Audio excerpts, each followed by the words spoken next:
what I wanted to say is, and I think it's really important for all you guys listening, if you're a Theta fan in general, like bashing another project, unless they're doing something devious outside of normal behavior, like honestly, like you want to support them all. All you're doing is hurting your own investment every time you bash another project that's on the Theta blockchain. That's all you're doing. That is absolutely true. Pop is popping and locking. Magnum scrutinizing. Papa Max Podcast. Welcome back, everyone, to episode 10 of the Pop and Mag Pinecast.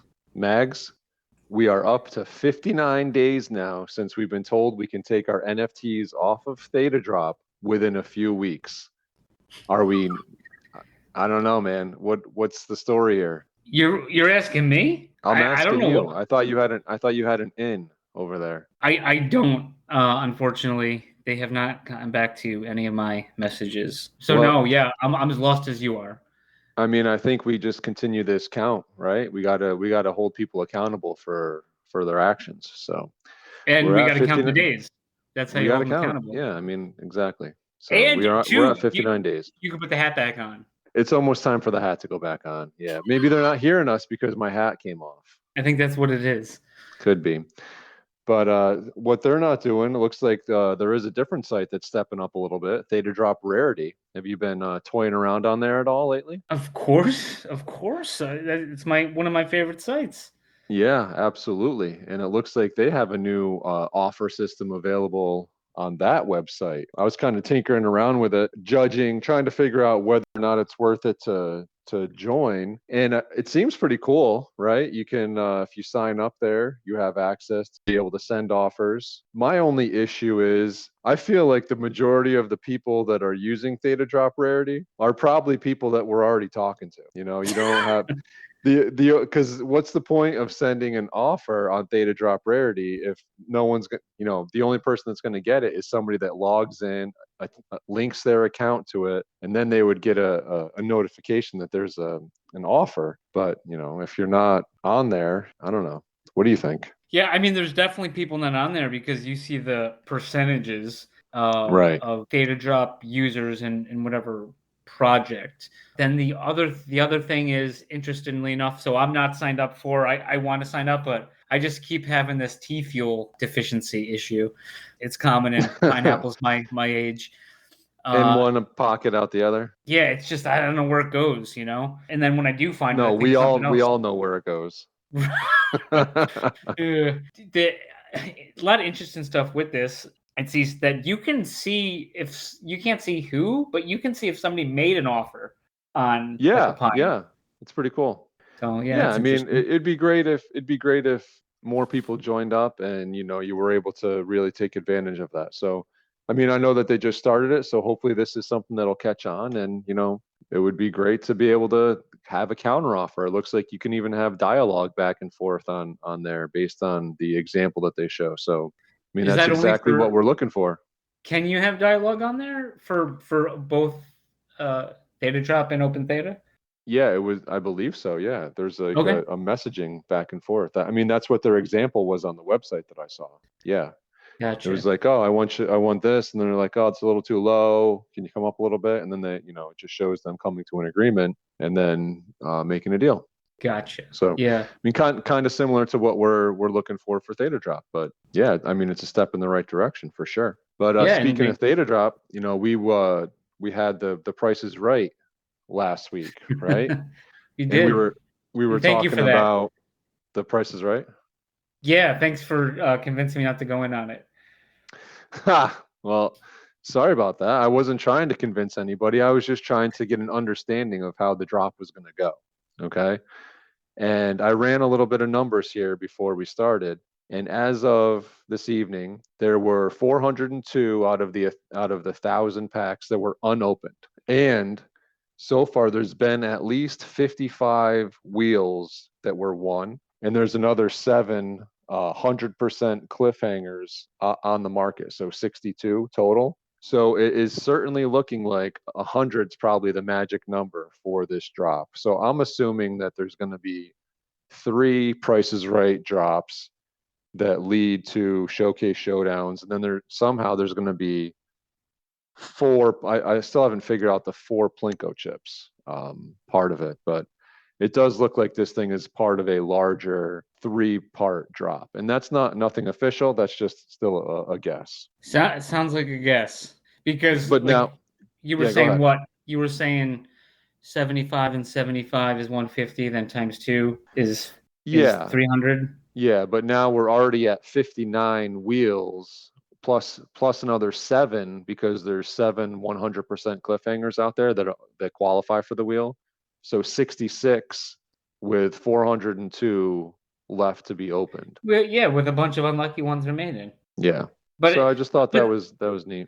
I think you're glazing over the main thing is they knew there was only going to be one winner, and that we already have the winner. Yeah, So the everyone's one playing for like Plinko. 5th place right now. But now, see, what I don't understand is how can they say that? Because now, what if Drop 2 comes out next week and those ones start winning the wheel? Because this is all based on the wheel, right? No, So it the is. Well, the wheel and then the showcase. wheel in the So showcase. yeah, Right. so I mean, as people are winning wheels and winning the showcases, if some of these ones from the first drop aren't opened yet, and some from the second open and start spinning the wheel, maybe those it's impossible to say. Like, I don't think you can say that it's going to come from the first drop versus the second, but who knows? Yeah, I don't know, but also related to prices, right? And that drop, I guess I was unsure how it was gonna. The only thing I was sure of was that the cliff dude was gonna get to the top. But they did have some that fall over, which I thought was Yes, they hysterical. did. But then also, which is just I don't get, is the other ones that don't get to the top, because the object of the game is not to get to the top. The object Right. of the game is to Not answer fall. is to not fall. So you would think those 10% or 30% success or whatever would actually be better. Yep, I agree. I agree. And the one thing I was thinking, what would get me involved in this is if you win a Plinko chip, you get to drop the Plinko chip. You know what I mean?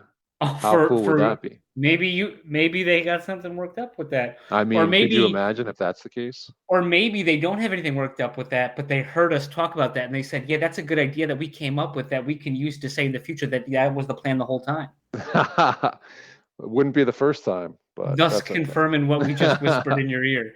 Yeah, Yes. that's actually pretty cool. And one other thing I wanted to touch on is I was 2 minutes late to the auction. That thing went pretty cheap, I thought. I would have loved to have that for that price if that's what I recall. I don't remember what the price was. I didn't I think it was notice. right. Oh, the price. Yeah. I think the price was right. I don't think it Interesting. was. I don't think it was any Katy Perry Golden Lion 620,000. Yeah. But yeah, I would have been that would have been that seems like that might have been the thing that was worth it. Yeah. And then we had another drop today, round 2 of the Golden Knights. This one I didn't, I'll be honest, I didn't really understand what it was about, right? At least with the Price is Right, you had some challenges lined up for you. This Golden Knight one, it's the second one, and is the first one done? Like, I don't know if there's been any discussion about what these drops are for. I've completely missed it. I haven't seen anything on Twitter really. I mean, I was in that Discord for a little while, but Discord fatigue, you can't be everywhere. So I don't know. Did you hear anything about it? Do you know anything about this one? No, but honestly, cars aren't my thing. I don't know how you bought those 2 or 3 Bitmobiles, hoping to get all 19 of them. But even if I was on Data Jump at that time, I wouldn't have went after them. I just don't. I guess that's just me. I don't like cars. Like, I'm a bit older. I'm not playing with Matchbox cars. I'm playing with. I want JPEGs. I don't want JPEGs that look like Matchbox cars. Yeah, I don't know what anyone's doing with these cars. But hey, whatever. I mean, some of them look cool. They sold out instantly, so that's cool. Well, Hopefully that's part of their fan base coming over and starting to support. I got something. I don't know when this happened, and I don't disagree with it. I remember previously when drops happened, there would be like a 20-minute wait for someone if they got selected and pre-funded. So now is pre-funded jumping where you would have been in line? I think Like I like what how it moves happened. around faster, but now it's you have to pre-fund unless they don't sell out. Yeah. Yeah, which I think is the right move. I mean, if It's you're the going to right wait move, list, but yeah. it's the right move. But when did that change happen? Why wasn't I Um, notified? it's been definitely a few drops at this point. I believe the actually the More than a Twitch Pixel couple. Studio, the Twitch Pixel. I think it was back to then. I think that was the first one Did that one sell because out instantly though? instantly I remember that I was out and about, but I had pre-funded and joined the wait list, and I got one. And there was a big uproar about it, how it went down, because a lot of people didn't get it. Right. But I think I that's about when it started. So now if you want it, like you should be waitlisting and you should be pre-funding, because I think what happened this time is that there was 500 to sell. They pulled the first 1,000, so they pulled double, and then I think it's the first 500 of that 1,000 got it, basically, if they were pre-funded. And do the silvers and golds have an access to that stuff before everyone else? I think that is a thing, yes. I'm not sure if And silver does, gold for sure, but it's, I think that just means that they are automatically at the front of the wait list. right, but I mean, like, I think there's a fair amount of silvers, I believe. Yeah, there certainly is. I believe over 100 now, right? Is that? Yeah, I think it's definitely over. I think it's over Yeah, 100. yeah, Yeah, I mean, yeah, I think it's an incentive for them to have it. I get it for the silver if that's the case. I just and also too, like I'm not complaining, but I just don't know why Magnum wasn't notified, or maybe something came out and I just didn't read it because I was waiting for it on tape. Could have been But waiting for someone else to read it to you. exactly. Oh yeah, so like back in the day, with the Pineapples 888 drop that we just missed out of, right? Yep. I Yeah, meant, that was different. Yeah. but that thing brutal. was a pain in the freaking ass though, and this is why it's a Yeah. great idea, is Oh, for because sure. dude, it was heart-wrenching. It's like, oh, I'm probably gonna miss it by, I don't know, it was like Yeah, 100 or something maybe. It only like asks like whatever the delta was, and then it gives 20 exactly. minutes. And if one Exactly. person didn't do that, then it would just go forward like one, and then if that To person one. didn't do it, Yeah. to one. Yep. So For 20 yeah, minutes. and back then, I remember before they had that controversy or scandal with people posting the drops while the drop was going on because some people got them minted and other people didn't. Yeah. I Yep. remember, I think it was a girl, Katy Perry. I got mine before you, but it was still waiting to mint, and you got yours after mine hit because we were texting about it, and you sold yours, like yours was available to put on, and you made a nice penny on that, if I recall. Oh, maybe. Yeah. That's a But yeah, possibility. so they fixed that. So it's a good thing. I just, a seasoned, veteran like me just thought it's something I would have heard of. But like Kyle alluded to with The Price is Right, he says pre-funded, it's going to sell out. Yep. And that would have been a pain in the butt. I just don't know why they didn't say anything. Also, what would be cool, I don't, like once again, like they're a business, they got to keep stuff how they run their business. But I guess I would be interested to see, and I got a feeling if it was really good, they would put it out. But how many new accounts showed up for The Price is Right, or some of these like these IPs that come in? Absolutely. You know what I mean? Yeah, for sure. So That would definitely be cool to see what kind of growth we're having here with the site. So I also want to introduce a little bit to like what Theta is.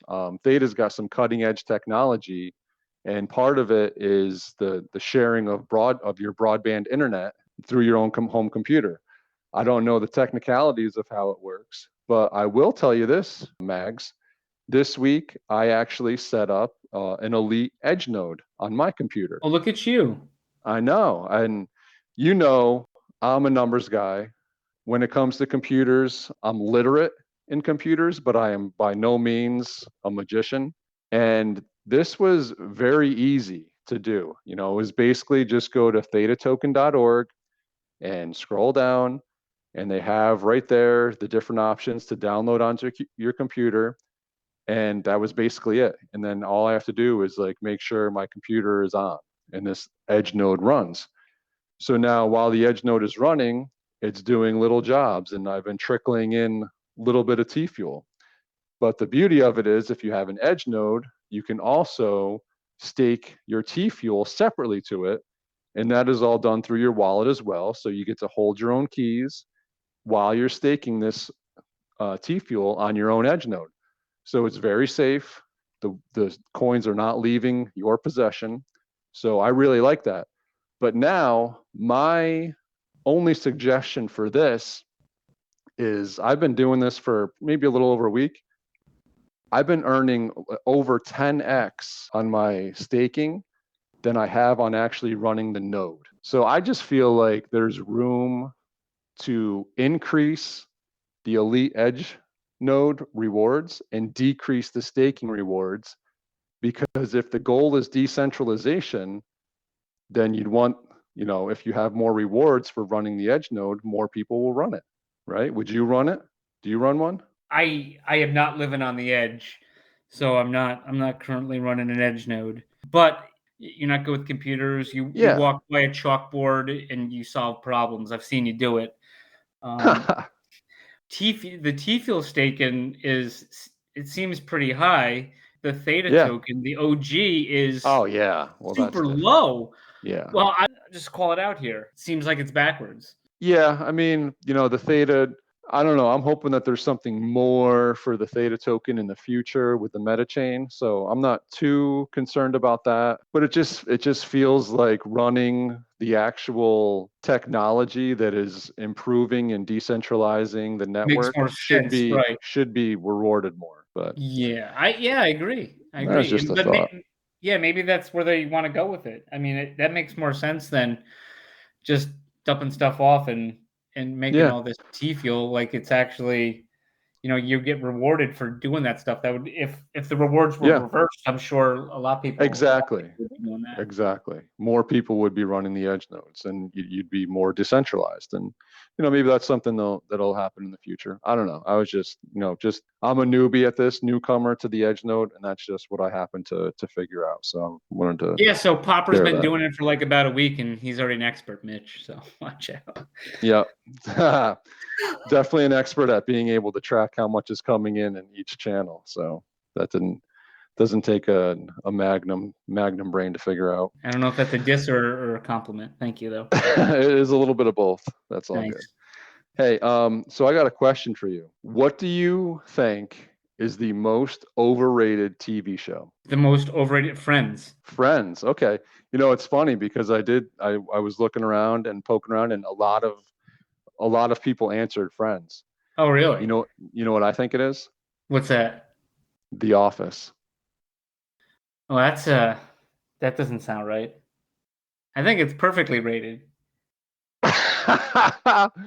Oh man, dude, I'm a little disappointed. I thought you were gonna blow up. Oh no! What? I love The Office. I know you do. I know you love The Office, and you just took it in stride that I said it was overrated. I'm a little disappointed here. Well, I guess that didn't go the way you thought it'd go. Did it? Yeah, no. I'm just kidding. The Office is.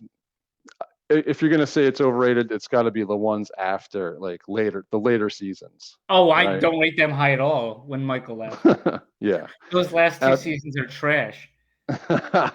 Yeah, those ones they're tough to watch. The original ones are hilarious. Jim, Darryl, and Dwight weren't enough to hold that ship up at the end. No. All right. Well, that fell on its face, but that's okay. Not everything can be a winner. That's right. So yeah, now I had one other thing I wanted to bring up. Sure. There was another challenge this week that I didn't qualify for. Okay. Did you see that one? Which one was this? The hockey stick challenge. Hockey stick. Oh, you didn't qualify? You only needed 3. Yeah. Well, I got 1. Yeah. So that's cool. So yeah, the hockey stick challenge is the basic hockey stick pine, the camo hockey stick pine, and the USA, and the American flag USA hockey stick one. Yeah, that was, once again, I'm just crushing these challenges. I don't see them on Theta Drop though, so I don't know if they knew I was doing them. But so is this a recent accomplishment, or is this more like a late? You called bingo late on this one. I did call bingo late on this one. But I do have some more in the works that Oh, are gonna do you? blow people's socks off. Yeah, I got one that nobody can touch. Oh boy. Nobody. Well, we certainly can't wait for that. And speaking of things that shouldn't be touching, there was the Twitter poll this week, and the consensus was that pineapple shouldn't be touching pizza. So I don't know, man. Looks like You you want to got talk about this? You want to talk you. about this right here? I think we promised the people that this would be settled on the Pop and Mag Pinecast, and here we are. Well, you just said it right there. The Pinecast, not the pizza cast. So, so let me bring everyone up to speed about the shenanigans involved in this. Let's keep it factual. Well, I'm going to keep it factual. Sheriff Popper posted this poll. He said, "Just curious, in the last Pinecast, me and at Magnum P.I. Napple had a difference of opinion on fruit mixing with cheese. More specifically, pineapple on pizza, but any fruit and cheese combo is a no for me, ... or ellipse, right? What are your thoughts? ? And then you hijack it. You basically say, you use pineapple on pizza as an example, and then you said, not at all. And then you said, what are your thoughts? And then you said, pineapple on pizza, or got to keep them separated. And Okay. now before you start taking your victory lap there, Pops, so you were getting crushed on this poll, savaged. I do not remember that. I'm telling you, it happened. You were losing with 118, 116 votes, something like that, 70% to 30%. I go away for a couple hours, and so this is the next day. So it's still holding, nothing's going on, and I'm basically in my head making space to put another trophy on the old mantle. You know what I'm saying? I go for a victory swim, not in a hot tub, like in a pool. And I come back, you're like, hey, what do you see what's going on? And I pull it up and I go, I don't see anything. I see 70-30. To find out, it was 70-30 the other way. And it was like 258 votes or something like that at that point. Somehow sounds like the people have spoken. I don't know about that, because you did. I'm telling you, there was a tweet. Maybe you deleted it, but you admitted defeat on this hot take. Oh, there was no admission of defeat. No way. There was. If anyone has that saved. No one does, because I did not delete any tweets. None. So that's so I don't know what lobby who you paid, what bot army came to back you up in this poll. I'm not sure what you're talking about. That I paid nobody. And like I've discussed on Twitter, pineapple is not my first choice on a pizza. But if I'm not buying it, and I'm gonna take the best available, and if the best available is a pineapple, I mean, I used to work at a few pizzerias myself. I worked at 3 pizzerias. One was a type of hut that's a national chain. I don't know if you can guess it. And I'm not sure. Yeah, and the worst thing people ordered is the anchovies, and I don't have anything wrong with anchovies. I don't order them either. Yeah. But the fish oil in the pan, and you have to keep them separated because you don't want to like get somebody else sick with that. But anyways, yeah, I there was a difference of opinion at that pizzeria hut place with management over the release of the Pizzone. We had some disagreements. And we both basically decided that I'm not going to work there anymore. But the point of that is, I don't want to, this is America. This is the land of the free, freedom to choose what you want on your pizza. And I might not get pineapple, but I'll fight to the right to let people get pineapple if that's what they want. Hey, listen, people have the right to put pineapple on their pizza and destroy, and just like, I think it's abuse of pineapple, to be honest. It's abuse of both pineapple and pizza. So, but yeah, they have the right to do that. Sure. Yeah, I mean, so I guess this is done. I guess it's undecided at this point. No, I'm pretty sure it was decided quite well. I believe it was 191 to 93. in that area. Is this an official Twitter poll? Did it Quite say official. They said all Twitter polls are official. I think you have to say they're official. Those are the rules. And legally binded. Oh, so your Pine Madness win wasn't official then? No, that was official. No, that never said official. That was not an official poll. Oh, I was just looking over. I think I'm going to defer to you on this one. I think you're right. We can take that trophy away and give you this one if you want. No, the Pine Madness was official, and all the work that was put into that from everyone involved, it freaking better be. I don't know. I suppose. If I didn't win, the Twins are going to be furious. Yeah, the Twins are probably furious already. I think they were. Yeah, well, they should be upset with you after the way you left them after that picture you had with them there that I saw on Twitter. I don't know where those paparazzos came from, but that was posted. That was Glitchy Lou posted that, I believe. So he probably took it too. So it could still be up on his. That could still be up on his profile, but I have no comment. They were nice young ladies.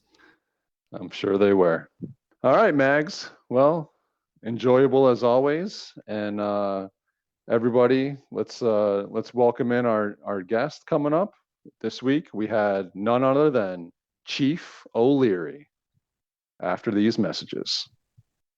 This week's episode is brought to you by Mega's Mutant Pine Derivatives, the perfect mutated addition to your NFT collection.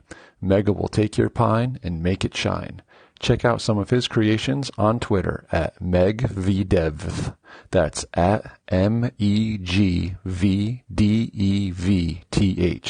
Tell him Poppin' Mag sent you. This week's episode is brought to you by Theta Pendants. Find the perfect gift for yourself or the NFT lover in your life. Choose from a wide variety of available options or inquire about a custom print. Each pendant is made of stainless steel and is shipped with tracking information. You can find them on Twitter at Pendants Theta. If you have a product you would like to exposure for, then promote it on Pops and Mags Pinecast.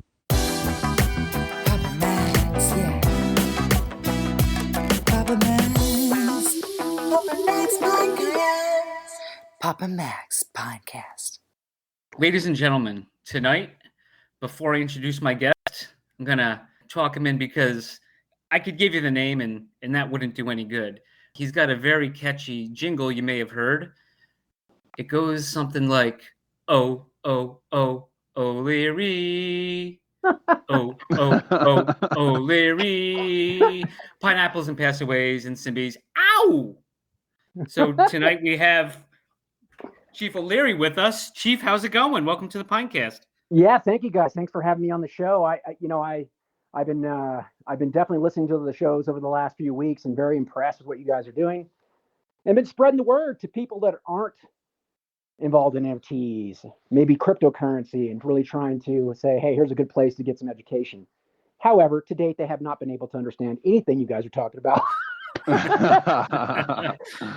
So maybe you guys need to do a 101 class. I think that would be perfect for everybody. That sounds like a good idea, yeah. Chief. Thanks for bringing that up. Yeah, that may have been rigged a little bit. I'm sorry. It's all good. We'll put that together sometime. But yeah, I mean, we figured that our target audience was people that owned NFTs, and you would certainly be one of those. How did your NFT journey begin? Yeah, well, maybe I should back up. So I got into crypto. I know Baller talked about this a bit around 2017. Okay. And it was the height of things going. I knew about Bitcoin. I had an opportunity to get in like 2011, but I just didn't understand it. And so I knew of it, and there was a lot of hype, and I was raising some capital for an energy fund, and I saw the hype and the market starting to take off, and I said, we got to get in this, right? So I kind of got in that space, immediately got my ass handed to me when the market came back down in 18, like many other folks. Yeah, and everyone else. Yep. Yeah. And so you were in that badge. That was the first airdrop. Yeah. Exactly. Yeah. So I think for me, what I started to rearrange and start to really understand the projects that are out there beyond Bitcoin, beyond Ethereum. Those are the kings, obviously, but I wanted to go look for other things, and I found Theta. in 2018. Started watching some videos from Mitch and so forth, and I liked it so much that I actually reached out to Wes on the team, potentially about either raising capital for them or bringing in more people that are unaware of what they're doing, right? Like just trying to get a new segment, but I didn't understand cryptocurrency per se, other than what I've read, right? Like I didn't understand the blockchain. I didn't understand all the little ins and outs of how everything worked, but I just had this feeling that Theta was going to be a game changer early on. So what Wes said to me is, they're really looking for developers at that time. And I get it, it was early stages. So I will say those guys know who I really am. They've seen my resume. So, I definitely, I talked to those guys, to Wes, and he said, well, how about being like, would you be interested in being, an admin on Telegram for us and helping us out there? And the rest was kind of history. I mean, I dug deeper and deeper into Theta. I did that for a while, which, by the way, it's mostly just kicking scammers off. It was just brutal. And, and I got frustrated with Theta a bit here and there. I mean, it was sideways for so long, and it was just wasn't going anywhere. And it was just kind of like, so I ventured off in about 30 some odd other projects for a while. And then COVID hit. And I just took that opportunity for us to kind of load up on a bunch of things and never looked back. And it just all took off, as we all know, in 2021, right? Wow. The rest of the year, Theta took off and was able to, to accumulate quite a bit. So I guess I would be considered an OG. That's not an ego statement. That's just, I've been around for a long time. Yeah. I'm friends with Big Dog. I'm friends with everything Theta and guys that have been around there for a long time and know who they are personally and so forth. And so it was really good. And I guess from the NFT space, to cut it down a little shorter, was, as an admin, we would get some free drops on NFTs is what happened. And I got to tell you guys, I saw Theta drop and I was like, this is over my head. I just can't see myself buying digital images without some real value proposition. But that was coming from a place of ignorance, right? Like I wasn't really looking at what each project was doing. I just like, sure, if Theta wants to drop one, and they did, they dropped me a pineapple, which happened to be a custom. Nice.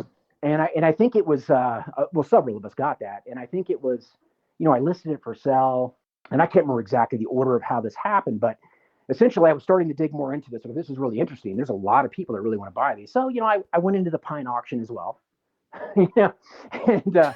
And I was you were involved in the pine auction? Well, I was bidding on it. I was bidding. I was going back and forth from was it John Wick and Predator, and I kept going back and forth, and I was like, well, nobody's bidding on Predator. I'll put in a 40,000 bid. And then I'm thinking to myself, I'm at the dog park, I am an idiot. Like, why would I pay this much for this thing, right?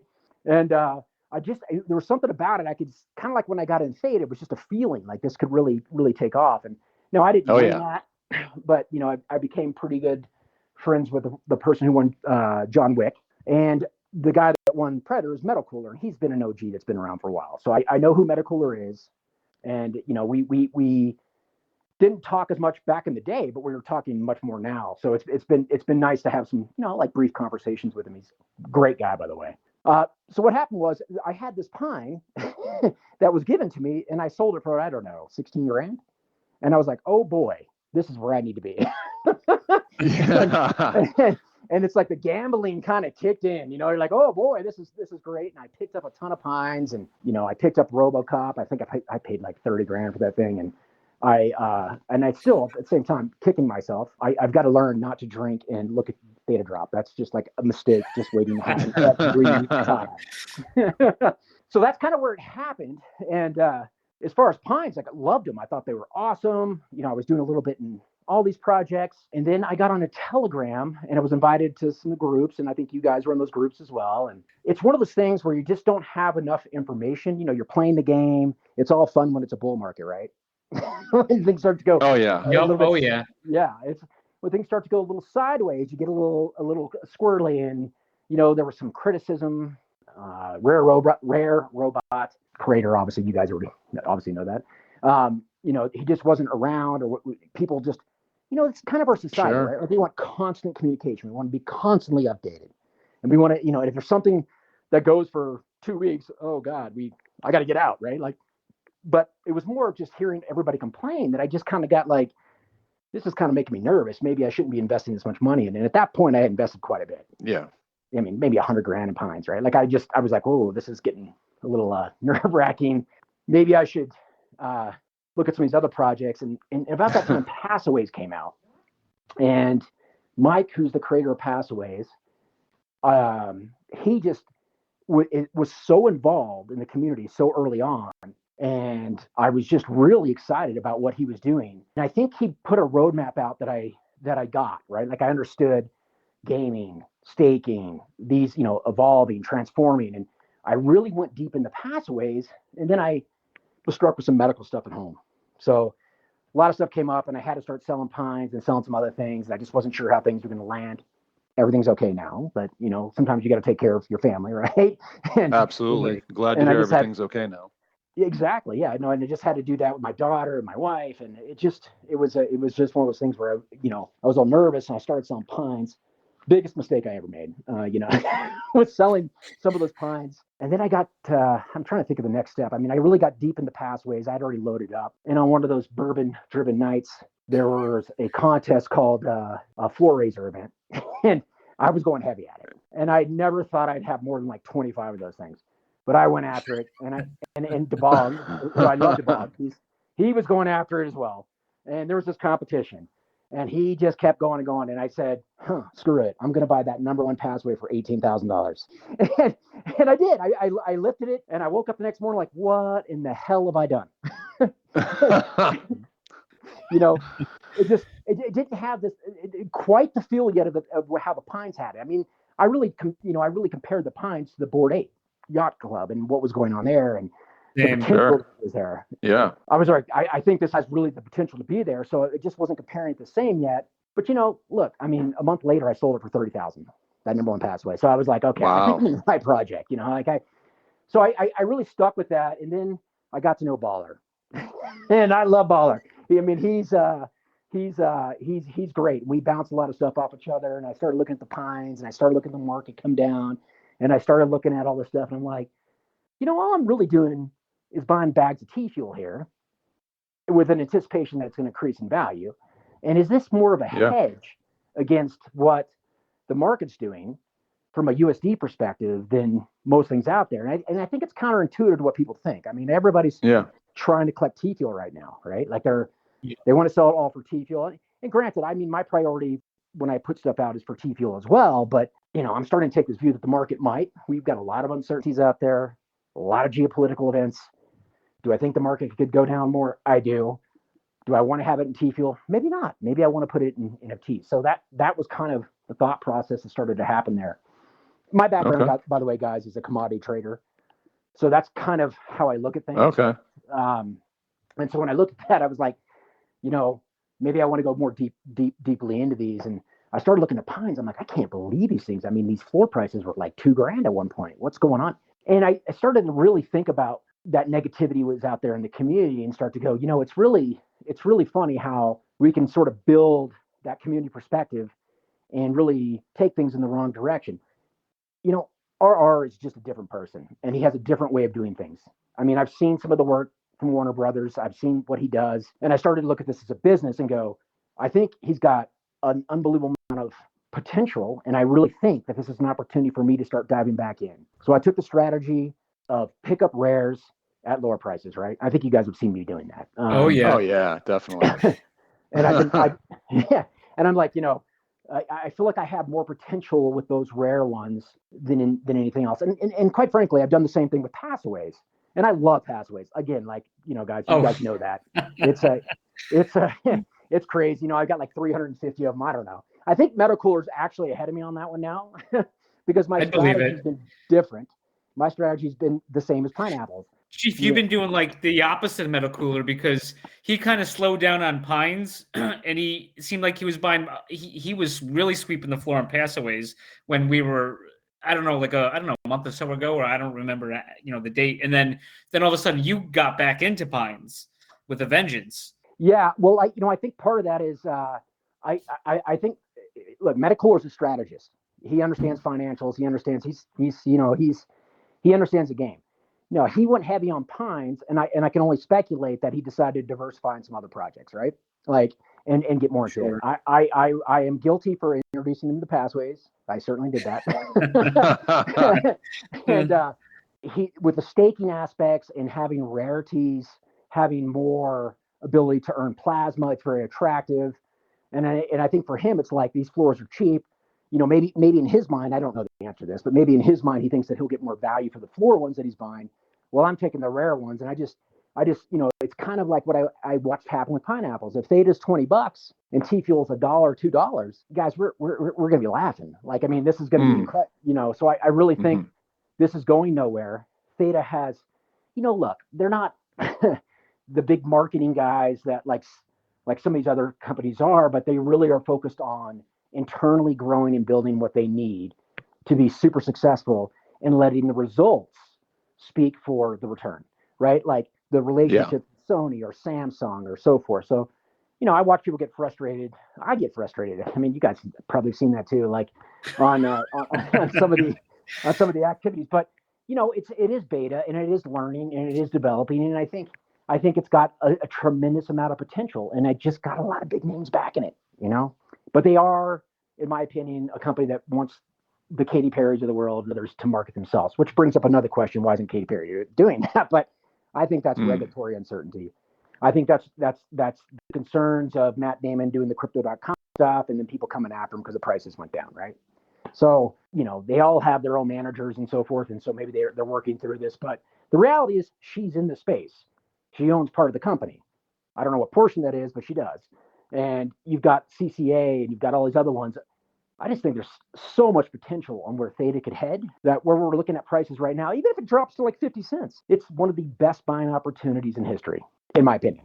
I don't disagree with you at all. And, when I kind of got into NFTs, it was basically, a little bit of a gambler's attitude as well, because it was like, I get a little taste of it and I'm like, all right, I had some other crypto. I was like, all right, let me transfer this over to T Fuel, and then that's gone. It's like, all right, let me transfer a little bit more over to T Fuel, and that's gone. All right, let me transfer a little bit, and then next thing I know, it's like everything's almost in NFTs. And I kind of got lucky with the timing of it, because the crypto scene has crashed since I've made those transfers over. But the value of the NFTs as compared to T Fuel has, skyrocketed really. Oh, especially in Symbonites. Like, no man, yeah. Like that's the one where it's like these things have taken off in terms of USD value.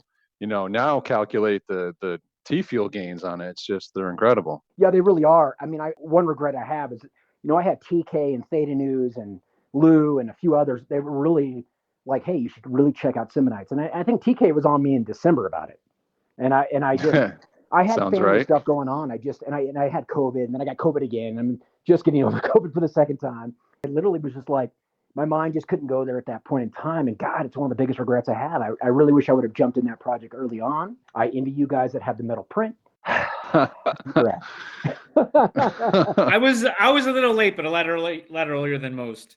Yeah, well, I got in it, and you guys have been incredible. Like, my hat's off to all the mods and all these Discord groups, because that's not an easy job, and they volunteer, and it's like, but I had been educated more by people such as yourselves than anybody else, and it's been incredible because it really has ramped up my knowledge of NFTs. The potential of NFTs well beyond even gaming. And I'm excited. I'm really excited about it. I mean, is it a little bit scary? Yeah, but most of my portfolio is in Theta and T Fuel directly and T-Drop. So but I've got a sizable six-figure amount in Theta Drop as well. So in NFTs. Right. Anyway, go ahead, Pops. You were going to say something? Well, I was just curious, like when you're looking at these new NFTs that are coming out and the ones that you did decide to dive into, what was the thought process on your deciding to get into a particular project? Well, I think early on it was just kind of like a free for all, right? Everything looks cool, like the Cosmos. Absolutely, yes. I got into Cosmos, and hats off to Nightwolf / Wolverapple, whatever he's going by now. Like he really, he's really promoting that project, and I'm glad it got him in there because it needed something like that to really start getting some interest. I like the art, I like the art at first. What drives me today is, like I think I alluded to that earlier, I'm kind of going back and looking at it as a business. I'm investing in a company. Which company do I want to invest in? What potential do they have? Now, it's kind of counterintuitive because we know RR is pretty quiet about what's going on. I think the difference is we all know who that person is, and I can look up and see where he's come from. And I think he's just, he's like the Cosmo guy. He's just kind of quiet and he does his thing. And maybe there's, other people that can help push and market it. And with him, the community is doing it. You guys are doing it. Yeah. Real Lear's doing it. Like there's this group of people out there that I'm like, you know what? For that alone, that can drive a project all on its own. People may not like that, but I do believe he's going to do what he's going to do. I think he's a perfectionist, and it's going to be, it's going to take some time to be right. And while we want to blame Theta Drop, we can't blame that either because they're new. I mean, they're all figuring this out all together. So when I look at a project now, I'm looking at their roadmap, sometimes talking to those creators as well, directly, asking questions. And I think that's why I was driven to Passawyas so much because Mike's just all over it. You guys should have Mike on the show, actually. I think he'd be great. I don't know if he'd want to do it, but yeah, we'd love to have be more than happy to. Yeah, I mean, and that's what I do love about what you guys are doing. You're branching out. It's not all pines because I'll get off track. So let me focus back on this. When I'm looking at a project, I'm like, what's the financial potential from a business perspective, right? Like, do I think or do I feel intuitively that this can actually make me higher values? Because that's why we're in it, right? Yeah. But I also want to love it. So when I look at something, I don't buy it because I just think it's got financial gain. I also buy it because I really like it, and I got to be willing to lose on it too, right? Like so. You got to have that mentality, kind of like gambling. But look, man, the stock market's gambling. 100% is gambling. I look at what that person's developing, what they're creating, how the community is really important on these projects. And I can't you can't undervalue that. It's really huge. You get a big community following, that could drive the entire business. Yeah. So I think that's some of the things I look at. I am narrowing down projects at this point from what I was in. There's no doubt. Yeah. Like I'm narrowing down to. And I think they're all great. And I don't want to say any particular project's worse or better than the other. But for me, Chief, you're big into BitBoy, right? No. Oh, okay. He's okay. I've watched his videos. I'm not gonna. I wouldn't. I mean, it's been entertaining to watch some of the videos. I like Piano Matty B that he used to have on there. That guy that did the morning technicals. I don't know if you ever saw that, but no, I'm not. So don't pitch your BitBoy stuff on me, please. I'm gonna let that sit. I got a couple of Bitmobiles for sale if you're interested. No. I've had them all. I've sold them all. So yeah, but I'm really looking at utility and utility value and going beyond just it being an image, right? Like it really. How is it going to play in the metaverse? How is it going to play in gaming sequences? Like, again, love Passawyas. I am blown away by Ira Jones and what he's doing. Just blown away. Like I'm like, why didn't I not understand this earlier on? And it's true. You need to be in the Discord channels or you're just not going to get the info. Yeah. And once I was in there, and I think you guys all pointed me to what to go. I mean, I was like, and I still have to ask questions, like, why is it called VROA? What does that mean? Yeah. But I think Passawyas is doing the same thing in a different capacity, maybe slightly different audience. I think Tegans are doing that as well. And I got to say, guys, like I know not Tegans aren't for everybody. I love them. I think they're awesome. Like I think early on I got on that call with John Heater for people who own more than 10 Tegans, and he's really into it. And the moment that he decided to be a validator, he put his stake in the ground and said, I'm owning this, right? And in Passawyas, Mike is an old OG as well. So he's been around and obviously has a lot of stake in Theta. So it was just one of those things where it's like, okay, you guys got skin in the game on how the entire network does. I know you don't want this thing to fail.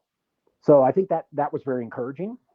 And the stake in the ground, by the way, can be not financial commitment. It could be other things too, right? But I think that impressed me. Yeah. So I like what they're doing. I like the metaverse stuff. And, let's be honest, they got Heater's got the connections to bring a lot of big names to that. And yeah. So I'm taking a bit of a bet on that one as well, but I am focusing on those things mostly. And then there's one project that I'm in, Jason Page. I just love the freaking light artwork. I don't know if you guys are into that. I love it. I mean, I got the #1 gold ticket and I'm like, I'm just redeeming it. I'm going to hang that picture on the wall. Like, I like that stuff, but I don't look at that as one that's going to potentially reward me a ton. Right. And I don't mean any offense. And that's okay. Yeah. If you go into it expecting it to be art, then that's fine that it's just art. Like exactly. Art isn't going to just disappear. Like all of these NFTs don't need to be more than art. But if they're just art, then, just let people know that they're just art and there's still value to that, Absolutely. I mean, it's creative. I like it. Theta has done well for me and my family. like unbelievably. I've retired. I mean, NFTs and Theta is pretty much what I do all day long, and I love it. So I want to support the network and a few of these things. Like, you know what? I like them. I mean, these are great. I'm gonna redeem them. I think I just brought the Sony that display home. Oh, it's still nice. sitting in my closet because I'm not really sure how to use it yet. But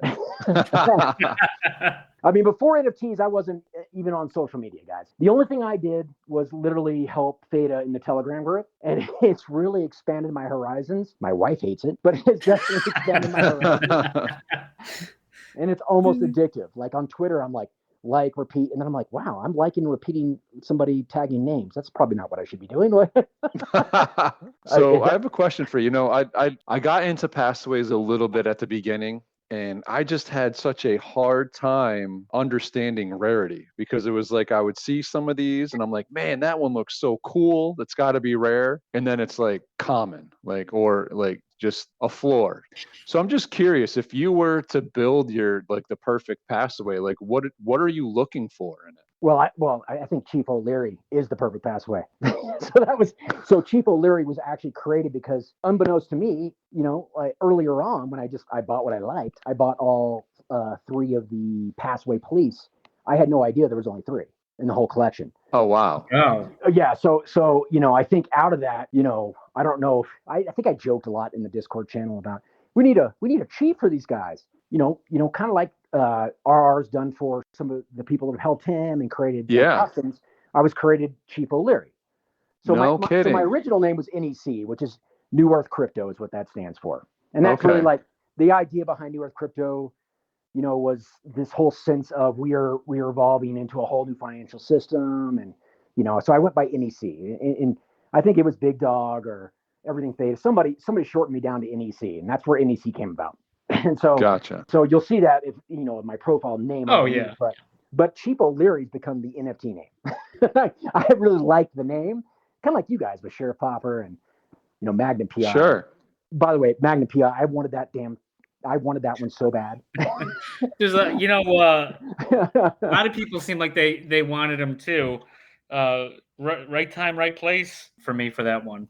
Well, for just the what he time, needs, another Sheriff fanboy. Popper and Magnum PI were the same person. And I thought it was 2 different. I did too. Oh my God. So okay, Chief, this is great. So Popper, how many packs did you get on the main drop? I got a lot.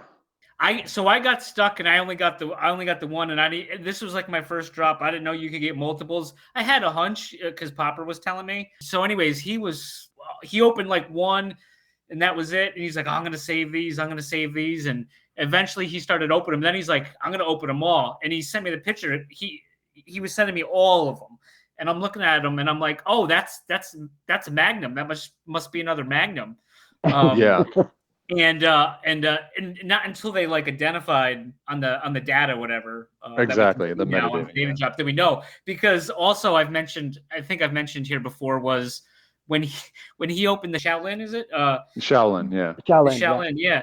Yeah, so he opened that one. He goes, "Oh, this looks like a common," and I'm like, "No, all the attributes match. It's like perfect." And he's like, "I don't know about that." And then when it came, he's like, "Dude, look what I got." He got 2 custom right away. Yeah. So it was all looking good for him. But yeah, once that data came out that we knew what was what, it was kind of like the Wild West out there. Well, you just hit on a good point. When you were asking about the Passaways, I didn't really know until the data came out. And so we had a rarity site that actually came out and really did, that's when my game shifted completely. When they built at first it was Passaway rarity site exclusively to Passaways. And that was a game changer for me to understand what was of higher. And at the same time, I'm thinking, yeah, but if I buy that, am I going to, what's the value proposition? I guess, scarcity always pays well, right? I think some of that, it's the number one, Passaway or this or that. But then Mike started talking about, Mike, again, the creator of Passaways, started talking about when staking comes available, that rarities will have potentially more value that it can be earned for plasma. And I was like, wow, that's pretty impressive, Yeah, Chief, can you explain the plasma, how that's going to work? So plasma is a TNT20 token that's being created right now. It's not created yet, where you're going to be able to stake Passaways and earn plasma. And plasma will be tier level based on rarity of your Passaway or combinations of, say, badges that you've earned along with that. I'm not sure exactly, some of this is all top secret, I'm sure, and I don't really have all the answers to that. So that's why we need to get Mike on the show, by the way. Yeah. on how he's going to create that. But the badges, there's going to be twofold opportunities for badges, for eggs, all these things that he's created. Some of that will be transforming your pass away.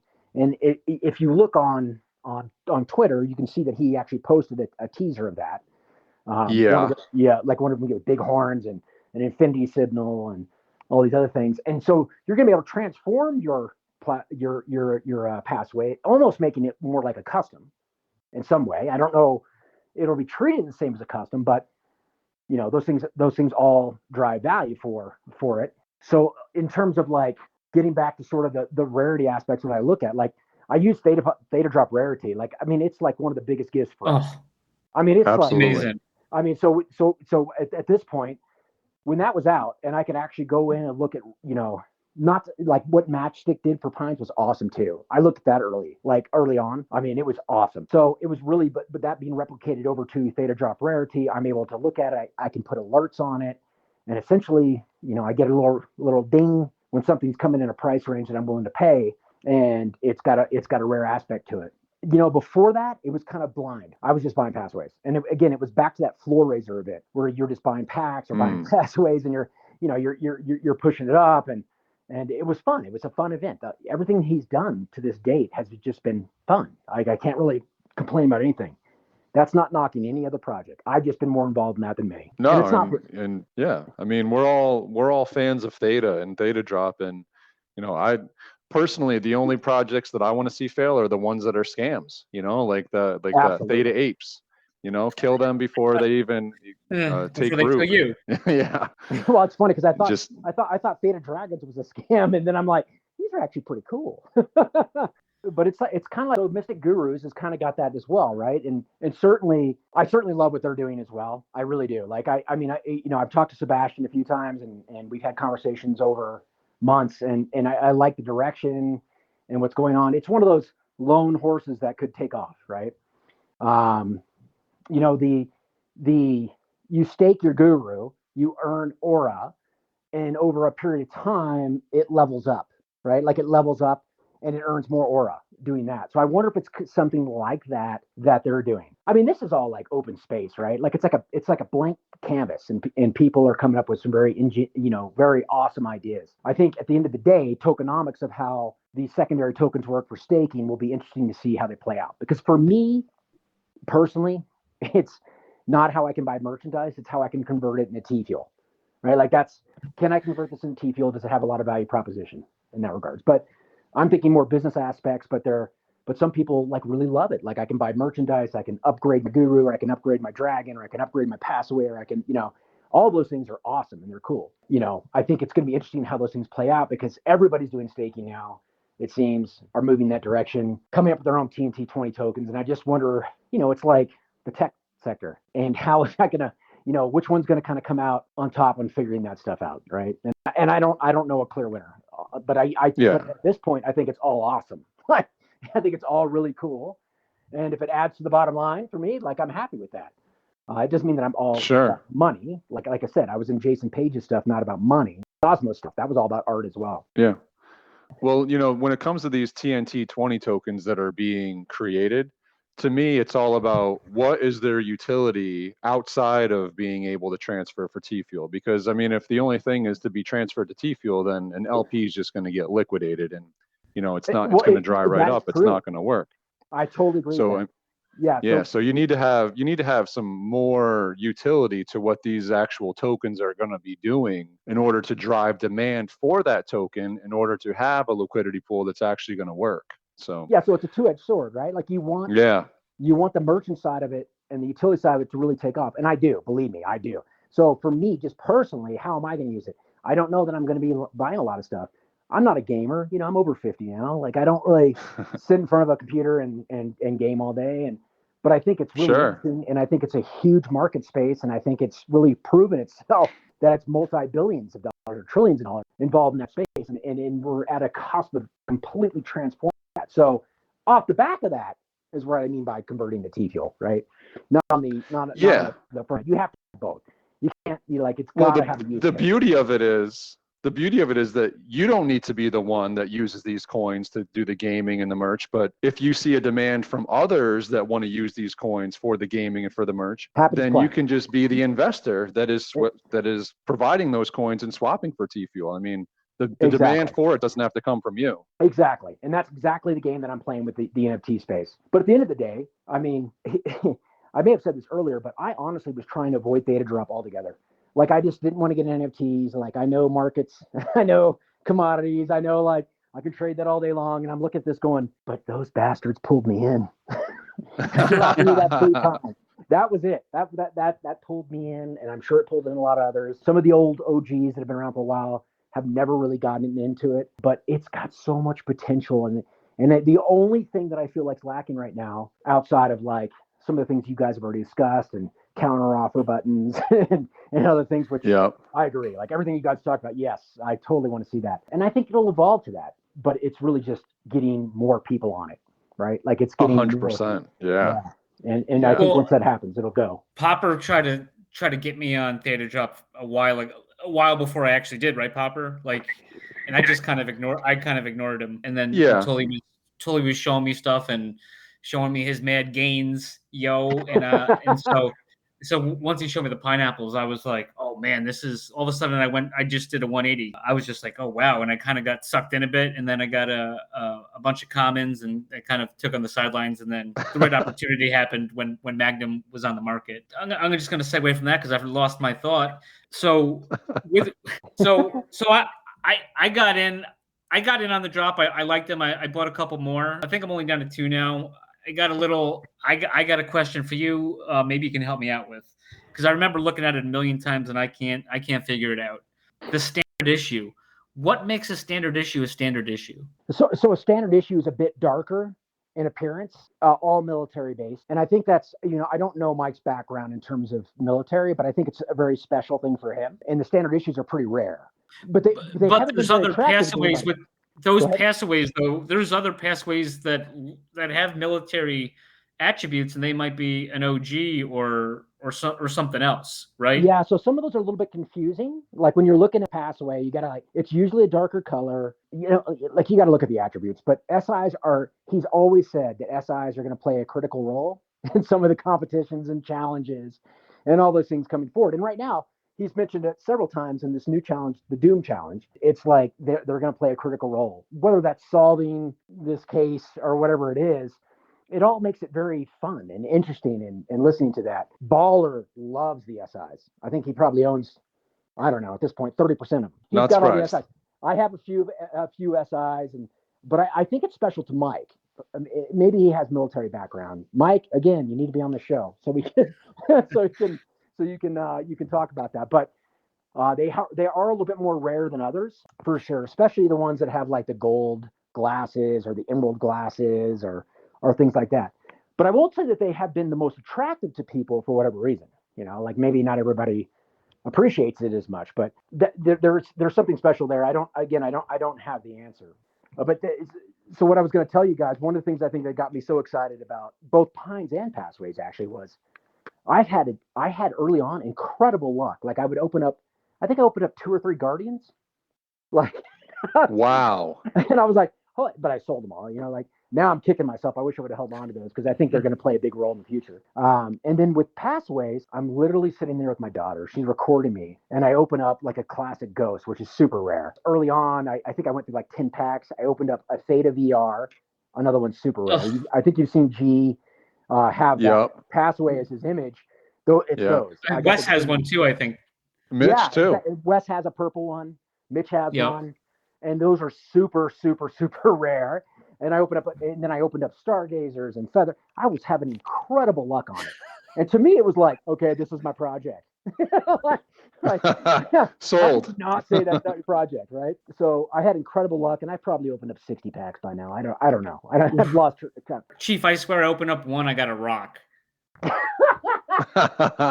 Just send it to me. I'll open it up. If it's good, I'll keep it. If it's bad, I'll give it back to you. All right, deal.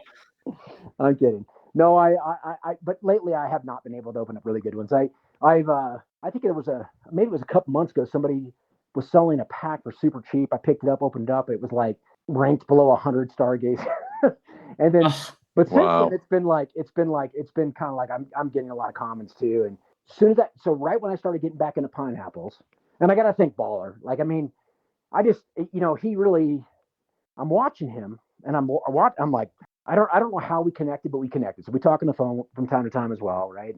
And we converse about the market and NFTs. And I'm looking at this thing. And the first thing I do is I buy a container. And I mean, I think it was probably ranked 8887. Like, it was terrible. And I was like, oh, I'm not buying these anymore. So now I just kind of switched the strategy to everything has come off enough where I just buy what I like, right? Like, if I really like it, I'm just going to buy it. But there's always that urge to open that pack up, right? Or that container. Oh my God. Oh, big time. The adrenaline, man. It's like, holy. So very creative of Theta to do that. Like, or whoever did that. I mean, that's like, Yeah. the excitement of what am I going to get? What am I going to get? What am I going to get?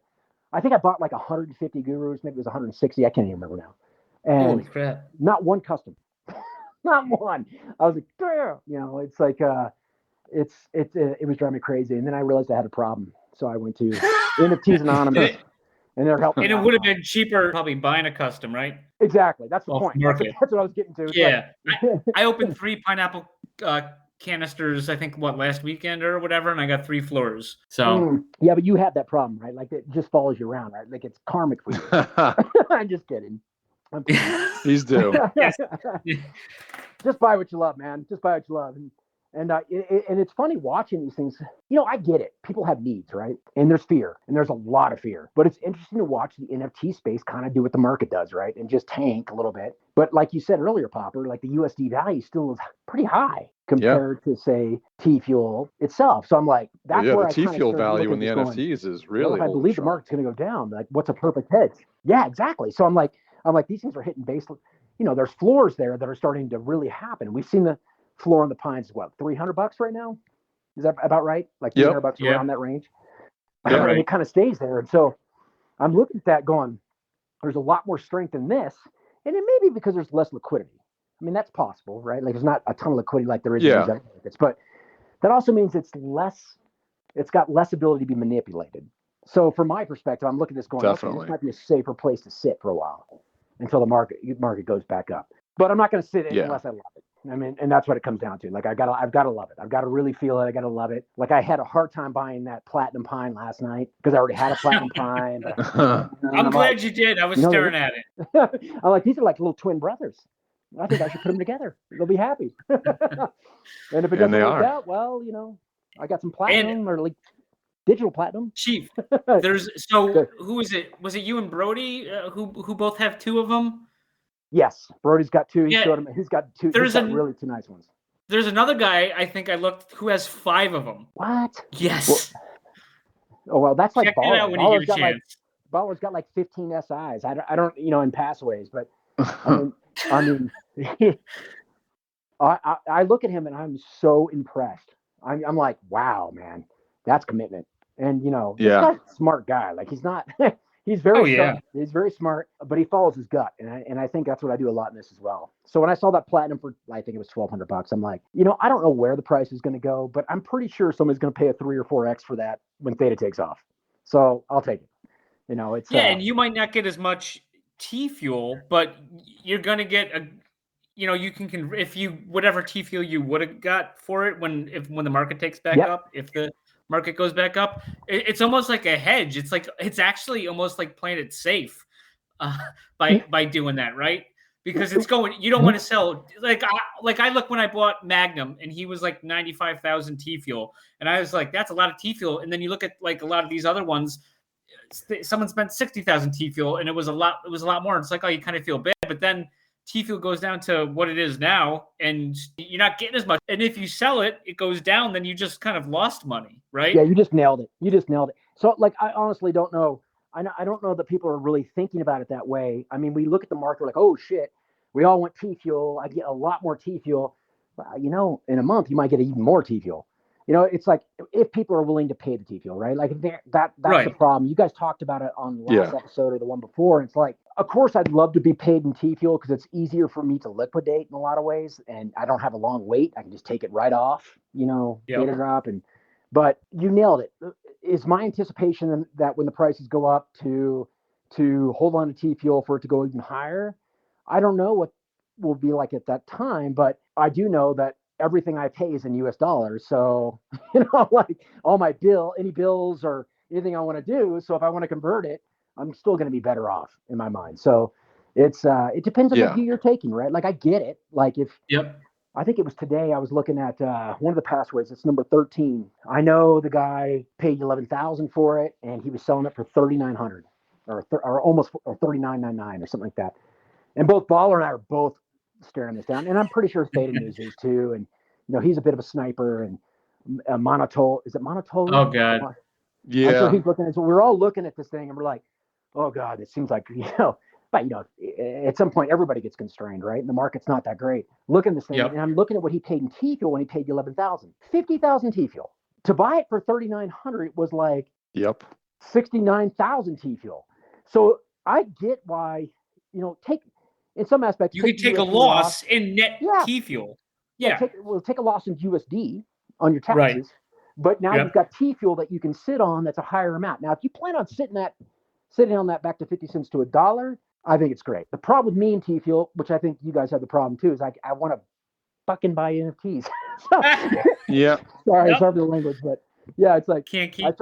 This is not a family restaurant, so go right ahead. And so it's the same sort of thing. I look at something believe me, I was biting my tongue, and so as I'm biting my tongue, that's when I saw that platinum pine. I'm like, I'm going to settle my urge right now. I'm going to buy that platinum pine. I'm done. Anyway, the person who owns that actually took it off the market. I think his wife said, take it off the market. We're going to hold on to that one. I think it's going to be So, but yeah, no, I get it. I get where people are coming from. I get it. They're chasing the T fuel. But I mean, it really depends on your motivations and where you're going to go and where you see things going, right? Yeah. And sometimes, knowing people in the community works out. And I didn't know this happened, but I believe it was Simple Pine. He posted a pine that I saw a pine that I liked.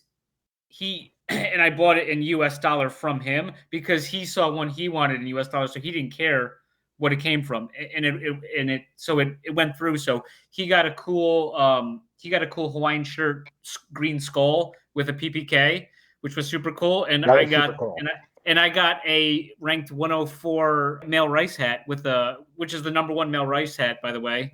No big deal, with a shotgun. So it was like win-win. But the like I mentioned last episode I just feel like if they had, and I think this might be the simplest thing to do, if they got rid of the only option. I mean, for people who want to get the funds off there, T fuel's the easier way to do it than US dollar for sure. And I'm sure there's probably fees too, but it's easier to get the crypto. It's easier to get T fuel off of Theta Drop and convert it to cash than it is to get cash off Theta Drop.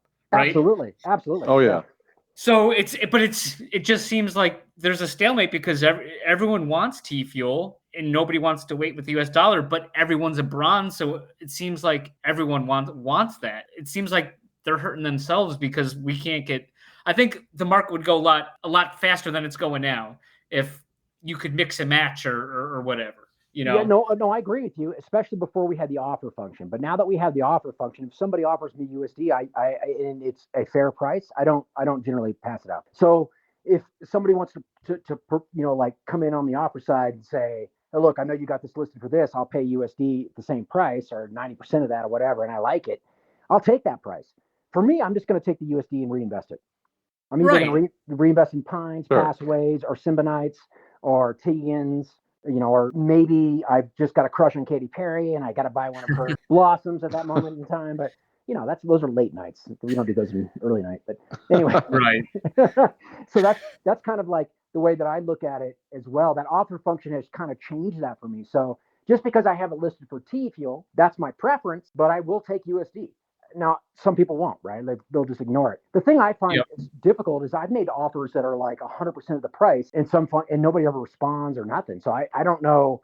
I feel like it's kind of blind. Like, I don't know that everybody's actually seen it. I don't know if they don't. Yeah, exactly. Yeah. Yeah. That's why we need like eyes on like, okay, this has been seen, or rejected. Like, just give us some kind of status update. Cause I've had the same thing. Like, I put a decent offer out on a few different pines and it was like, has this person even seen it? I have no idea. Yeah. It's frustrating. I'm like, okay. Now a couple of those, I'm kind of grateful the offers that I made that didn't go, like they didn't pay attention, because I'm like, oh God. I woke up the next morning like, yep, I probably shouldn't have had those two Reject, drinks. delete that offer. I'll delete that offer. That's gone. No, it's hard to know, because I know you can leave offers out for like 7 days. My preference is a You can few go longer hours. than that. What's that? Yeah, can You can go I didn't longer know than that. I Oh haven't really yeah. played with it, but I just don't like leaving them out too long. Most of the offers that I get that are like, let's be honest, like I get 85%, 90% of the offers I get are all terrible. Like they're, Oh yeah. some of this fuse for $1. Are you kidding me? I don't know what they're Right. thinking. Like somebody Yeah. just, maybe people aren't paying attention, and I do think there's probably a good portion of people who don't. But people selling a fuse for $1, like, come on, man, like you really think I'm going to do that? Like, so I don't know what that's all about. Yeah. I get flooded with that all day long, and it's I just reject. Yeah, but the thing that would, I don't know how they'd fix it, but like the fuse, they're all like, all the fuses are the same. They're just numbered different. It's just the quantity, right? Yep. So you can put at least a minimum of a 10 T fuel offer on it, which is fine if you have a spouse or a brother or something, you want to send it over, whatever. Where was I going with that? T fuel offer. Well, it'd be nice to label those as something that's a transfer, not necessarily a transaction, because it really makes it hard to track a market when things are going through for like $1. Saying when somebody makes an offer, like on a badge, it can be any badge you pick. If you own 30 badges, you can pick one and sell it. But when it comes to a Passaway or a Pine, they're unique. Symbonites is like badges, like you can buy whatever fuse. Yep. Or sell whatever fuse is what I meant to say. But you can't seem to do that with every unique potential Passaway. I don't know that I think that's the issue that you were talking about earlier. So I got kind of off track. Yeah. Yeah, you can do it for an individual on that one, but you can't do it for whoever wants to take it, like offer like a floor price, and whoever wants to pay that. That's what you get. Exactly. So that you were able to do that at one point though. So you're not crazy. I did see that. Okay. Where was that? Pick a Passaway or whatever, but it was brief. It was like a day or something where you could like pick whatever you want to sell to them, and they just offer you a price for whatever. Somehow they changed that though. Well, now Theta Drop Rarity's got it. You can offer through them, but I think for Theta Drop you can only negotiate like a price and then do it on Theta Drop. But I think with Open Theta you can do it via your wallet instantly. I'm not really totally sure. I haven't tried that out yet. I do like Open Theta and I do like what they're doing. I mean, I know what Baller's issues are, and I actually agree with a lot of his issues, but it's he's got a lot of issues. Yeah, but I like Open Theta. Like I actually think it's uniquely opening things up, and as soon as we're able to withdraw NFTs, it's going to be another space for us, right? So yeah, definitely. So I like what Dr. Theta is doing. I like what Brian's doing with all the ThetaCon stuff. I am going to ThetaCon, by the way. Yes, you are. I'm going. Club 24. Club 24, baby. I'm in. So I'm definitely going. I'm actually pretty excited about it. I mean, 2021 was like a huge breakout year. 2022 has really sucked. So I'm looking forward to it in a lot of ways. So I think the integration of what they're doing in Open Theta will be really cool to give people that flexibility around KYCs if they're concerned about it, or around other options, and create more of a liquid market for Theta generated NFTs altogether. I agree, especially with the makeover that Open Theta got recently. I mean, now it's a beautiful looking site. It was a little clunky at first, the way the beta was set up, but now it's smooth and it works great. And I think you're right that a lot of people are a little wary of KYC. And if even if Pines were able to sell on Open Theta, I think you'd find a lot different marketplace out there. A lot more possible buyers on Open Theta versus Theta Drop for those reasons. Yeah, no, I agree, man. I don't like. I mean, part of me gets the KYC concerns, but for me, I'm not trying to hide anything. If I made money, I'll report it. Whatever. Same here. It's Yeah. just like a standard crypto thing, right? It's like anonymous, and I feel like it is holding back, but I personally don't care either. Yeah, no, it probably is holding back some. There's people invest in crypto because it's decentralized and they want to be anonymous, and I get that. But there are also shady players. But man, people have been using the U.S. dollar for shady stuff for God knows how long. Probably way more than crypto in so many aspects. So, yeah, absolutely. Yeah, absolutely. And with crypto, you can track everything. So it's like exactly what they're saying crypto is. It's actually the complete opposite, because everything is traceable. It's all ledger, right? The whole thing's on blockchain. Exactly. I mean, U.S. dollar, you print it, and then where'd it go? I have no idea. But yeah, no, I kind of get the KYC concerns. Hopefully this alleviates some of that. For me, again, it goes back to just having been in so long, what's best for the network as a whole? And liquidity, more players in there. What's not best for the network is arguing whether Pines are better than Passawyas or Passawyas are better than Pines or Symbonites are better than 1,000%. It drives me crazy. And I deal with a little bit of that in the Passawyas Discord, and I really just try to avoid it. But at the same time, I'm kind of getting to the point where it's like, come on, guys. Like, if you're invested in Theta and T-Fuel in general, now I get it if you're just in NFTs and you're looking at one project. But if you're invested in Theta and T-Fuel, none of these projects you want to fail. You really want them all to succeed because it feeds your bottom. But I don't get why that's there. Like, I get the tribalism, but if one succeeds, that's good. That's good for all of them. Exactly. Like if Pines blow it out of the park, everybody else is going to do well off the back of that. Or if it's Passawyas or Symbonites or Tegans or Katy Perry or IFC. And by the way, I do want to mention that. Like, I know IFC's gotten beat up a lot lately, but I watched their initial video of what they were trying to create, and my heart just goes out to them. Like, they're really trying to create a good project and do the best they can, and they're young and they're learning, right? Like, and it's I think I would get pissed if I saw somebody else from them. Chief, IFC, I agree. I feel bad for them. I think their drop should have went differently. And I've held on to all mine. I've got them. I opened a pack with Hoover. Two Hoovers in one pack. It was awesome. Wow. Well, yeah. I have not, but the only reason why is because I need to sell a bunch of stuff to buy Symbonites. They've gone up crazy lately. Yeah. The packs for IFC. Yeah, I had to go chase Symbonites, so it's a choice, right? Like, how much? You can only do so much. How much dollars do I want to put it back into the market? And oddly enough, like I looked at it and my USD balance is like, oh, hey, look, it looks like I get down about $10,000 and everything's clear. And then I look at it again. I'm like, why the hell is it 50? Because I've been spending too much damn money on here. So yeah, it's one of those.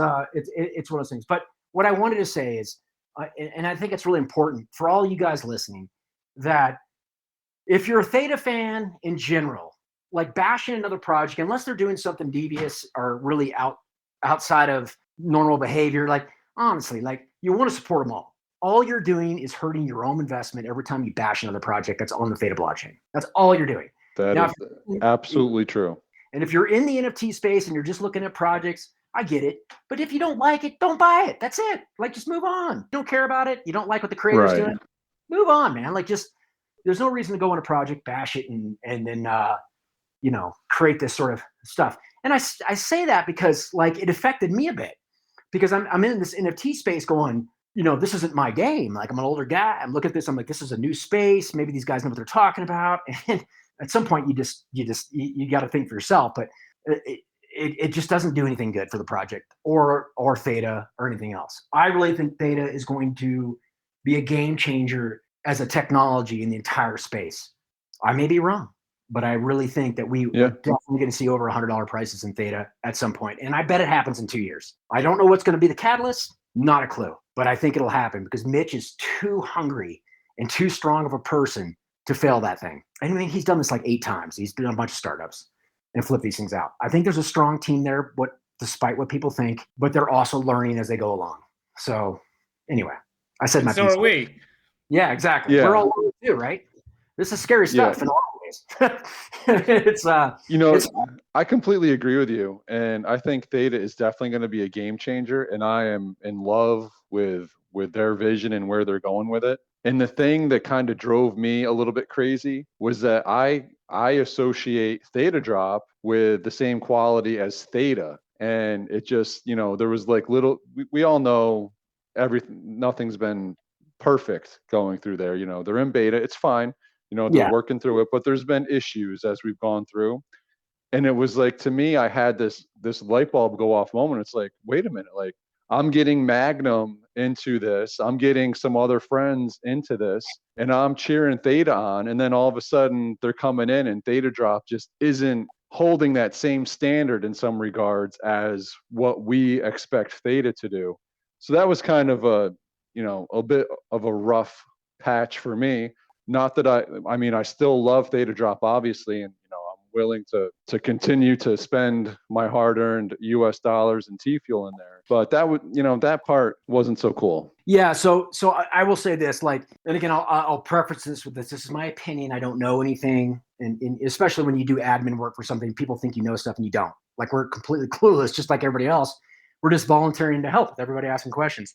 I can totally see that, but it's like Google or Yahoo or AOL for that matter. This is brand new space, right? It's brand new. Sure. And there's going to be so many lessons learned. And I got to believe that Theta Drop is back there looking at this going, oh God, we got to shift this. We got to tweak this. We got to move this. So I think they do listen, but then they've got this other thing out there. It's called the arm of the regulatory, right? Like the arm of the, like there's this other piece of it. How do we feed into this without creating problems on that side? So it's an interesting battle. Like, I remember early on, it was like when Theta was really getting going, maybe I shouldn't say this, but one of the reasons I don't think it's on Coinbase is because I think Theta looks like an asset. I really think it looks like an asset. And I think Theta was focusing on a market in Asia that's huge, that's massive, more so than at home because of that's where the interest was in gaming. That's where the interest is in NFTs. That's where there's just a really eager market there that I think that they can, and Mitch has those connections, right? So I think there was concerns about maybe going on a U.S. exchange related to the regulatory scrutiny that's related to that. I don't know that for a fact. I'm just giving you my opinion, but makes sense. Yeah, but now, we managed to get on U.S. exchange. We're on Binance US. Unfortunately, Binance US is not available in every state, right? So, and yep. I think Coinbase has been ready for a long time. Not a blockchain expert, that it's that difficult to get it on there. And I wasn't surprised by Uphold when they listed T-Fuel. Was it T-Fuel they listed first, or was it Theta? I can't remember. Maybe it was Theta. But T-Fuel is like a currency, right? In a lot of aspects. So I can see that being treated differently. But as soon as that XRP stuff hit, I just kind of looked at it and I was like, oh boy, this is gonna be a while before Theta gets listed on Coinbase. I could be wrong, but my thought is like it kind of does look like an asset. It could be characterized in that form. So I can see why that can cause problem. Now, if you have a problem with the SEC, that's millions of dollars of expense, right? So it's better to stay under the radar, develop the countries that you want to develop in, build that up, get that credibility, get the funding going. So I can see if it was strategic, it was kind of smart on Theta's part if that was the case. Again, I could be completely alluding to something that's not the case, but it makes sense. It makes sense to me. I know it'll be on Coinbase at some point. I have no question about it. I mean, it's on Binance US. They're willing to take the risk, and I think others are going to start taking the risk, and it'll be on there. But it's one of those coins that you look at and you're like, why is this what I consider a blue chip not available in the US so frequently or so readily available like everything else? Yeah. I guess, you get Shiba on whatever that someone just freaking made. I know. But that's what I'm saying. So it's frustrating. Someone who's been in, like me and Popper and yourself, been in the crypto space for a long time. And then, we fall in love with the different technologies of different coins. And then all of a sudden, we're just going to do this. And then it's everyone. And then everyone's getting in there because they're telling people, and it's so cheap, if you get it here and then it's going to go there. But like, if you're making a coin, you need a reason why we're using it, why it's there. Not the only reason for me there is for someone to make money. You're just making them. Exactly. But so when they list stuff like Shiba, they make money too, right? The exchange does. Sure. Oh, absolutely. A lot of money. So, that's why, it's conspiracy theory here, but I think Theta held it back. I really do. I don't know But at the same time, exchanges can list whatever they want. So I don't really know how that works in the crypto world, but it's just interesting, like how that's Well, they held off. right. Coinbase listed XRP, and then they didn't list it. Right, then they took it off Yeah, because they're because scared. of the SE. Right. Yeah. Well, hopefully XRP wins that, and all this is mute, and everybody's on on these exchanges. But anyway, I'm digressing from the point that I was getting at. Like again, I go back to I really believe in Theta and what they're doing. Am I a Theta maximalist this year? I am for sure. And do I think it's a great opportunity to get in now? I do. Do I think NFTs on Theta Drop are a great opportunity? I do. I'll be honest with you guys. I don't really look beyond that. King Combat got me looking at alien friends. He gave me an alien friend. I'm so grateful that he did that. Like, and there's a lot of good community there, but I'm just almost like afraid to jump onto a different blockchain with NFTs. I want to stay what I know and what I'm supporting. Yep. So it's been kind of that's been a struggle. And I see stuff going there. I'm like, wow, 20 Ethereum. No. Like, I'll stick with buying cheap times and Passawyas because maybe they'll be 20 Ethereum one day, Right. Anyway, I don't know if that made sense to you guys, but that's kind of my synopsis. I think Mitch is very, very, very genius-like smart, and I think he's got a really good team, and I think they're methodical. And what we might think looks crazy, and we're not really sure what's going on there, there's a bigger plan at play. I really believe that there's a bigger plan, and they're going after something much larger than what we can see. And so while we get frustrated, it's kind of like Rare Robot, right? Like we're like frustrated, what's going on. There's genius play there that's happening. And it's like crypto is one of those games where it's like patience really rewards. It really has. And I'm a living example of that. And I think many are. I know people that got in this last year. I'm not taking anything from them. I know that it's really painful and it sucks, but hang in there. Because the opportunities, if you're patient enough and you can hold, first of all, never put in what you can't afford to lose. But if you want to put that risk out there, have a 5-year time horizon. Don't just have like a short-term 6 months. It's not a, for some, maybe it's an overnight rich scheme, but it's not a scheme. It's where we're going as a financial, how do I say this? We're in a transformative time into a whole new space where we're not going to be trading dollars anymore. It's going to be all digital and everything else. And it's like, as we transform that space, now is the time after what we've gone through to focus on the projects that are meaningful, that are doing something, that are creating something. And you know what? Kind of look for the Thetas of the world that are kind of staying under that radar a little bit, because I'm pretty sure they're working on something larger. But I could be wrong. I mean, I could be totally wrong. It's not financial advice. It's just, they're not going to spend $50 million on getting an actor to say, buy Theta. They're right. focused on that actor making $50 million and that actor saying, I love Theta. That's kind of, it's let it market. Right. Exactly. At this point right now, what are you more bullish on? Are you more bullish on Theta, T-Fuel, or T-Drop? Yeah, so that's a rough one. That's a rough question because when people ask me that, I get totally why they're looking at all these ratios. I got to be honest with you, I don't really pay much attention to the ratios. Let's say I have $100,000, I want to invest it right now. I buy 75% Theta, probably 15% T-Fuel, and the rest in T-Drop. T-Drop's still young. I think it's going to do well. I think T-Fuel is going to take off. And certainly, if you think T-Fuel is going to $5, if that's your view, then load up. But at the end of the day, there's a hell of a lot less Theta than there is of everything else. So I can just see Theta just taking that massive leap and jump on price at some point. But I'm not playing the short game. I'm playing the long game. So for me, it's like, and I stake a lot of Theta, right? Like my own Guardian node, and well, actually, I'm connected to several Guardian nodes, but we, I have enough in that I can live on T-Fuel alone. So that in itself is really beneficial for me. But if you're just getting in and you're paying these higher prices, I mean, I get it. You don't make that much T-Fuel, right? So, but I just different time, different space, right? And I'm very fortunate and very grateful that I got in when I did, for sure. But so that's kind of how I look at it.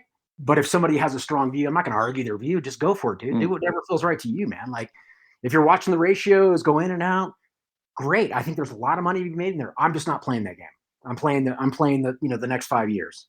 Yeah, I personally don't play that game either. And I just try to continue to throw a little bit extra onto Theta. It's funny because I started by switching everything to T-Fuel and it all got spent on Theta Drop.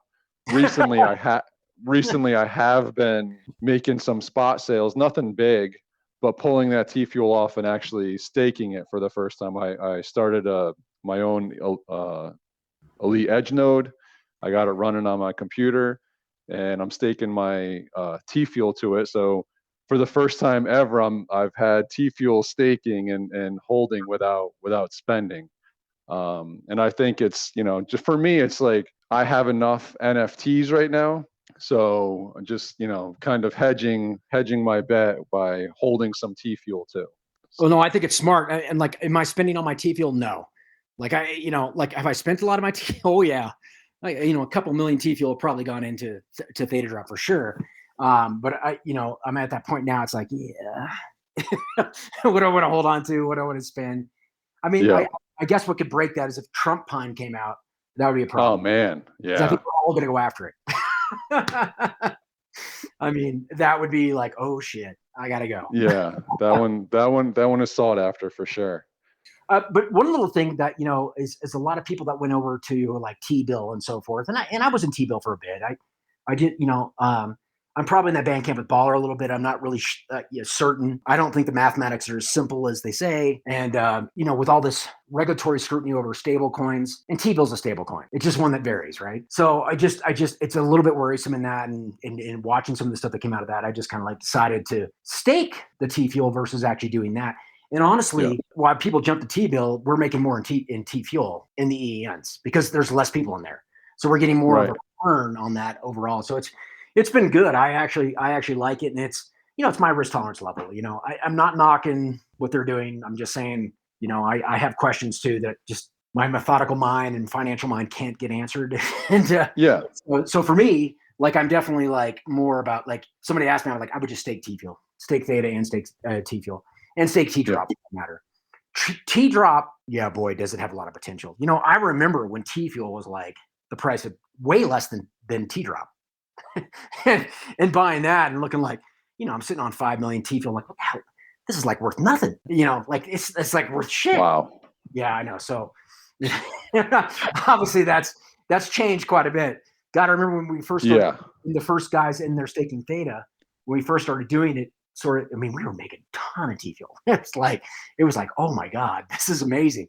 But there was nobody actually staking that at that point, right? So you earned a lot of that percentage in there. So T-drop has that potential as well. I think T-drop, I don't watch Digital Dave too much, but I know he's talked about, he's very bullish on that.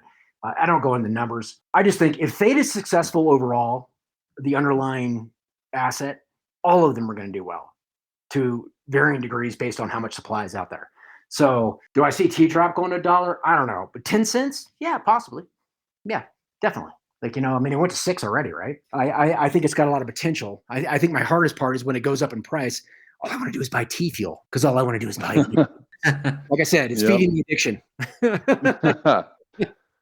And Chief, just on that note, do you like staking T-drop? Or, I mean, you probably have them both, right? You're silver. Yeah, I could be a gold. I probably should have done that a few times and just gone back and forth because, with you think it's worth it? It's instant. Well, it's getting worth it. Like I mean, how many gold Theta Beasts are out there? Like 14? Not many, right? Yeah, I think so. I bought one, and I bought it because I got that Sony thing and I want to see what it looks like, right? But let's be honest, that's what I got. I think as time progresses, they're going to make more value propositions for those.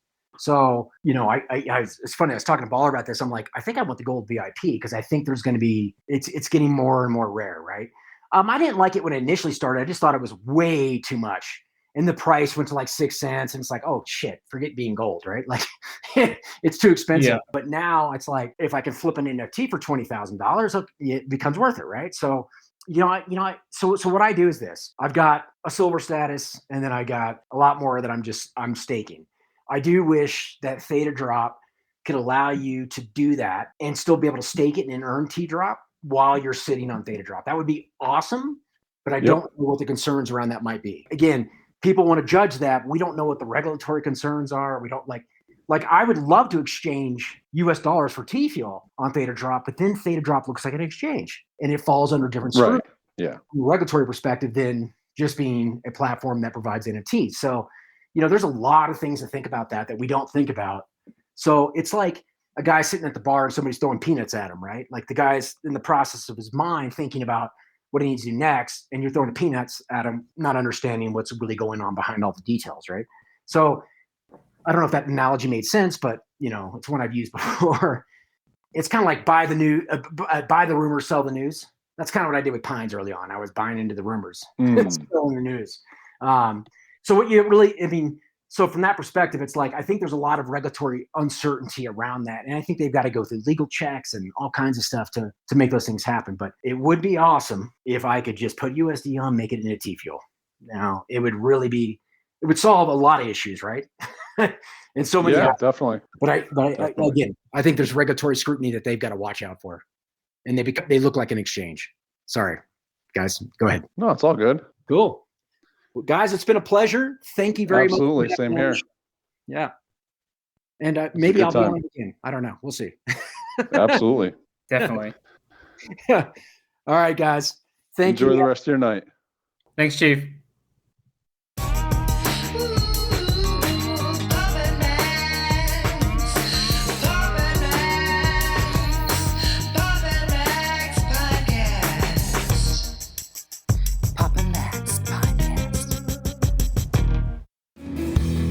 You have been listening to the Pops and Mags Pinecast. Music provided by Sushi Cat. Like what you hear?